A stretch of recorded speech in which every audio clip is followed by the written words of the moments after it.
अमित शहांनी खरं तर उद्धव ठाकरे आणि शरद पवार यांच्या पक्षाला डिवचलेलं आहे।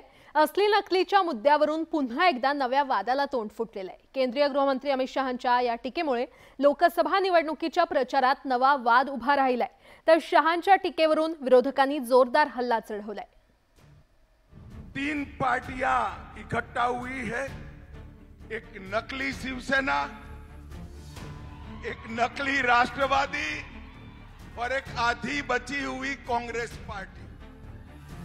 अब ये हमारे यहाँ तो गुजरात में कहावत है, तीन तिगड़ा काम बिगड़ा।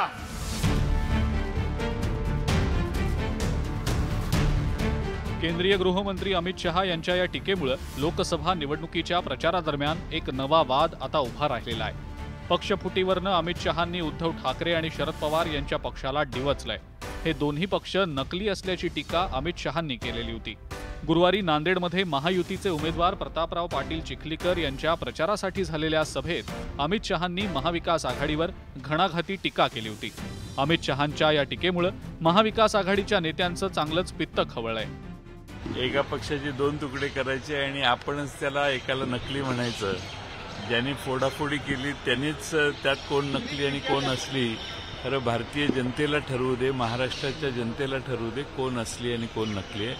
महाराष्ट्रातील जनतेने याचा निकाल घेतलेला आहे, तो मताच्या पेटीत आपल्या सर्वांच्या समोर येईल। अमित शहांनी उद्धव ठाकरेंच्या पक्षाची नकली शिवसेना म्हणून केलेली संभावना ठाकरेंच्या पक्षाच्या जिव्हारी लागलेली आहे। त्यामुळेच खासदार संजय राऊत यांनी सुद्धा अमित शहांवर शाब्दिक हल्ला चढवलाय। तसंच 2019च्या लोकसभा निवडणुकीपूर्वी अमित शहांनी मातोश्रीवर जात उद्धव ठाकरेंच्या घेतलेल्या भेटीची आठवणही राऊतांनी अमित शहा आणि भाजपला करून दिली आहे। जिसको आपने हमारे पार्टी से तोड़कर आपके चरणों में बिठाया है वो एकनाथ शिंदे असली है, या जिसके ऊपर आपने सिंचन घोटाले के सबसे बड़े आरोप किए थे 70,000 करोड़ के, और जिसको आप जेल में भेजना चाहते थे अजित पवार, उनकी पार्टी असली है। गेल्या 2 वर्षात राज्यामध्ये 2 मोठे राजकीय भूकंप झाले। 2022 मध्ये एकनाथ शिंदेंच्या बंडानंतर शिवसेना फुटली, तर त्यानंतर वर्षभरातच अजित पवारांनी बंड केलं। हे दोन्ही पक्ष आता महायुती सोबत आहेत, तर उद्धव ठाकरे आणि शरद पवार हे महाविकास आघाडी सोबत आहेत। दरम्यान खरी शिवसेना आणि खरी राष्ट्रवादी आपलीच असल्याचा दावा दोन्ही बाजूच्या नेत्यांकडून केला जातोय।